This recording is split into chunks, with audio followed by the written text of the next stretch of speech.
Jiang Guanzhang gagal mendapatkan kemenangan saat melawan Hyundai, padahal jika mereka menang di pertandingan ini, maka tiket ke babak final sudah pasti mereka dapat. Sayangnya, Mega dan kawan-kawan harus menyerahkan leg kedua ini untuk Hyundai, usai dipermalukan dengan skor telak 3-0. Seperti inilah komentar fans Korea. Dengan pertandingan hari ini, sebenarnya Jiang Guanzhang sudah selesai. Mulai sekarang, bagaimana mereka akan melakukannya tanpa Buki dan Mega? Inilah sisi sebenarnya dari Ko Hye-jin. Dia telah membawa tim sejauh ini dengan pemain yang ada. Yom sang setter, lahir pada tahun 1991, dan bahkan tanpa cedera, dia sudah hampir berada di penghujung karirnya. Soal membina setter penerus, saya tidak tahu, tapi sepertinya Ko Hye-jin berpikir, selama masa jabatan saya hanya perlu memaksimalkan yang ada dan mencapai final. Musim depan, tanpa Mega atau Buki, tim ini akan finish di peringkat 6 atau 7. Saya penasaran apa yang akan Ko Hye-jin tunjukkan di tahun-tahun terakhirnya. Apapun yang orang katakan, volley adalah permainan setter. Peran setter adalah yang paling penting.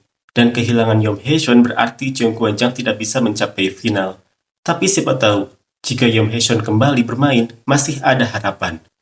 Bukan berarti Yom Hae-shon itu hebat, tapi tanpa setter utama tiba-tiba harus mengandalkan pemain cadangan yang minim pengalaman di pertandingan sebenarnya, berharap mereka menang. Itu tidak masuk akal. IBK memiliki serangan yang sangat kuat dalam 3 ronde pertama, tetapi setelah setter utama mengalami cedera, mereka tidak bisa menghindari rentetan kekalahan. Dalam volley, setter adalah otak strategi permainan. Ini adalah situasi yang dibuat oleh Ko Hye-jin karena terlalu memforsir pemain. Setelah musim ini berakhir, pecat Ko Hye-jin. Di momen paling penting setter utama absen, benar-benar tidak masuk akal. Backup setter Jiang Guanzhang terlalu buruk. Ini serius, apakah mereka benar-benar berlatih? Begitu Yom Hae-shon absen, hasilnya langsung berubah total. Pentingnya backup setter, sepertinya Jiang Guanzhang memang sedang sial.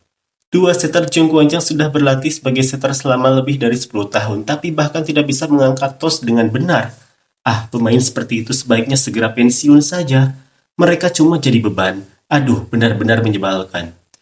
Jiang Guanzhang membuat terlalu banyak kesalahan dan selain itu Mega terlalu tidak konsisten, benar-benar naik turun. Benar-benar mengejutkan. Setelah pertandingan pertama saya pikir Jiang Guanzhang hampir pasti ke final, tapi setelah melihat pertandingan hari ini, saya sadar betapa salahnya penilaian saya. Sekarang, saya mendukung Hyundai untuk memenangkan final. Tahun lalu, Lee So-young cedera dan bahkan tidak bisa bermain di final. Sekarang tahun ini, setter Yom Hae-shon cedera. Jiang Guanzhang benar-benar tidak beruntung. Di pertandingan krusial kehilangan setter utama, sepertinya ini akhir bagi Jiang Guanzhang. Tapi dengan Yom cedera, sulit rasanya berharap lebih. Jangan jadikan Yom Hae-shon sebagai alasan. Kim China juga setter yang cukup berkualitas. Mega, Bukirik, Pyo Seung-ju, dan pemain lainnya harus bertanding dengan tekad kuat untuk menang dan menyelesaikan game ketiga dengan kemenangan. Kim China punya duo penyerang di kedua sisi, serta Ho Young dan Eun Jin sebagai middle blocker yang solid. Gunakan serangan cepat di tengah dan serangan dari lini belakang untuk mengendalikan lawan. China tetap semangat, manfaatkan kemampuan individu para pemain Jiang Guanzhang sebaik mungkin untuk meraih kemenangan. Kalau bukan cedera serius, ini pertandingan terakhir musim ini. Yom Hae-shon pasti akan bermain sebisa mungkin. Masalah terbesar Jiang Guanzhang adalah dari 10 bola penerimaan yang bagus, 7-8 langsung diberikan ke Mega. Setidaknya 2-3 bola itu harus diarahkan ke middle blocker atau outside hitter. Pemain domestik sering hanya mendapat bola yang buruk, sehingga tempo serangan terputus. Seharusnya mereka mendapatkan kombinasi bola bagus dan buruk agar ritme permainan tetap terjaga. Bukan berarti pemain domestik tampil buruk, mereka hanya tidak mendapatkan cukup kesempatan untuk menyerang. Tapi emangnya ini benar-benar permainan setter? Toh bola cuma diberikan ke Mega dan Bukirik saja. Kalau begitu, masa backup setter bahkan tidak bisa melakukan hal sesederhana itu? Sekarang paham kan betapa pentingnya manajemen kondisi pemain? Karena setter tidak punya quick toss, sampai-sampai mereka minta bola dilempar lebih tinggi. Serius, apa klub benar-benar membayar pemain seperti Kim China? Sama halnya dengan Nohran, terlalu jauh dibandingkan dengan Kim Yeon-gyeon.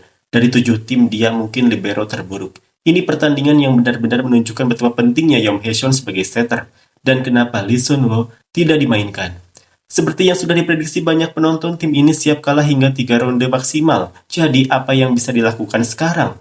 Pastikan setidaknya tiket tetap laku terjual.